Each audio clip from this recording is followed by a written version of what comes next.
Everybody, welcome back to another episode of Shifty's 49ers Talk. It's been a while since I've been here, and I promise there's gonna be more videos coming out. Honestly, life's been really busy, and there really hasn't been a whole bunch of NFL news lately. But today, that changed. So, the Cleveland Browns traded quarterback Baker Mayfield to the Carolina Panthers, and this definitely has some implications for the 49ers. So what were the trade details? So ultimately, Cleveland sent Baker to Carolina. It was for a conditional 5th round pick in 2024 that could move up to a 4th round should Baker play 70% or more of the snaps next season. So not only that, Cleveland are actually taking on the majority of Baker's contract. So ultimately, this coming season, Carolina are going to be paying Baker about $5 million, Cleveland about 10. If he reaches certain performances,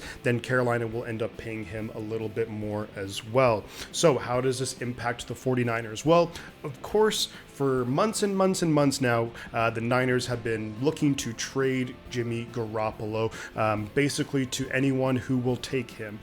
One of the very famous things that's actually happening on Twitter, there's a handle, Rita Oak, I believe, is drawing Garoppolo every single day until he gets traded. And now with this trade going down today from Baker going to Carolina, she might have quite a few more days left to go for drawing Garoppolo. So really, the Carolina Panthers were one of the last remaining teams that we could realistically see the Niners trading Jimmy to. That team is now off the board. Of course, they're not going to trade for Garoppolo as well. But this trade does bring something very interesting.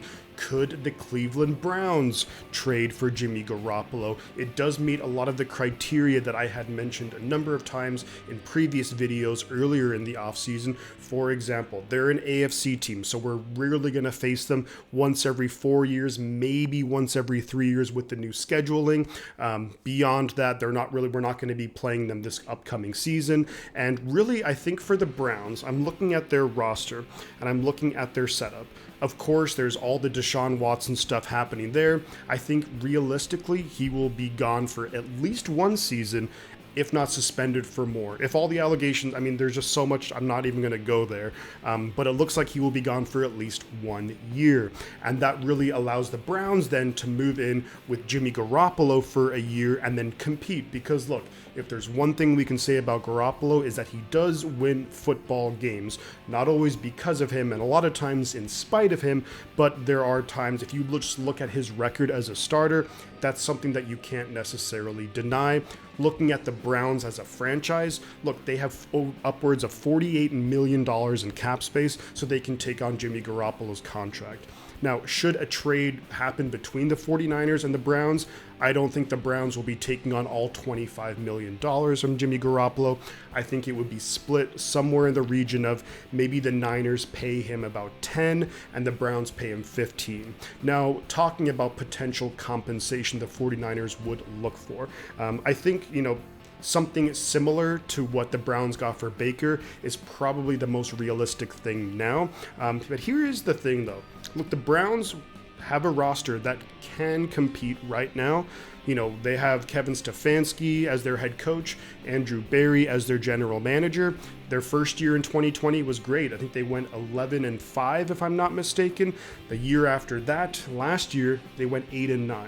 So if that trajectory is going downwards, we know how the NFL is. It's a what have you done for me lately league. So it's very possible that if they have a really down year, if they're going to trot out, they're going to put out Jacoby Brissett or Josh Dobbs, I just don't see it. So in my opinion, I think it would actually be fairly prudent for the Browns to be calling the 49ers for Jimmy Garoppolo. Of course, once Jimmy is healthy again, is able to throw, and his shoulder surgery is behind him. So going back to what could the potential trade compensation be? Well, I think realistically, because the Browns are somewhat needing to compete right now, they're fairly desperate, all things considered.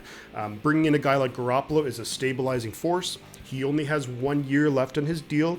So, hey, if Deshaun Watson does get suspended for 1 year, then the year after, you just move on from Jimmy, and then you have Deshaun Watson. So, I'm thinking that maybe the 49ers could talk the Browns into a 2023, so next year. I think a 5th round pick, conditional, based on, you know, something similar to Baker in Carolina, so maybe 70% of the snaps or something like that, that could move up to a 4th round pick. So this really helps out the 49ers for multiple reasons. If we look at this trade, look, they get an extra pick next year, never a bad thing, especially in the middle rounds. The Niners have had some relative success there, but also getting in this trade, also we talk about the numbers that the Niners would take for Garoppolo's contract and that the Browns would take. The Niners get $15 million off the books. Who are some players who'd like some more money? Deebo Samuel, I think, would be the first one to raise his hand and the fastest one. Not only that, we got to think about extending Nick Bosa. So those are some things the 49ers could look to do. Also, let's say, I mean, typically with extensions, the money really hits, you know, the next year down the line. So that actually gives the 49ers a lot of flexibility to make a trade for a player mid-season. Let's just say, for example, if Jake Brendel isn't performing well at center, or maybe Hufanga is not performing well at safety, or if we hopefully not have a catastrophic injury, that we're able to execute a trade and take on that cap money from a trade for a team that, you know, just is looking to unload a player and maybe in a rebuilding mode. So those are my thoughts on it right here. Ultimately, I think in the last few months, I would have put Carolina as the most likely destination for Garoppolo, but now suddenly I actually see this as a good thing. I think a lot of Niner fans are being like, darn it, you know, Jimmy Garoppolo, he's not going to Carolina, so I guess we're stuck with him, or we're just going to have to cut him. I think this presents a great opportunity for the Niners to trade him to Cleveland, get something back for Garoppolo, get his money off the books, and then everybody wins. And Cleveland, at this point, they need some good PR. And honestly, Jimmy Garoppolo, despite some of his dating history, generally speaking, Garoppolo is just excellent PR. You know, he handles the media incredibly well. We saw what he did last year. He handles it very well. And I think that would be a welcome sight in Cleveland. So ultimately, those are my thoughts on the Baker trade. I think it's a decent trade for both sides. Cleveland had to get rid of him. Carolina, hey, I think Baker Mayfield's a better quarterback than Sam Darnold, so they're a better team. So for a future pick 2 years down the road, middle round, I think it's worth it for Carolina. So ultimately, those are my thoughts. Let me know what you guys think about this crazy trade in the comments. Let me know if you think that I'm making sense about now Cleveland becoming a clear destination for Jimmy Garoppolo, or if there's anywhere else you think he could go to. Honestly, I just don't see anywhere else he could possibly go to, considering his contract, and ultimately that would mean that the Niners would just have to cut him. So my suspicion is that John Lynch will be on the phone with Browns general manager Andrew Berry over the next couple of months or so, trying to maybe work something out. And yeah, we'll see what happens. But thank you guys for stopping by for this video. You know I'm gonna say 2 things. The butt counts, and I'm gonna catch y'all on the flip side.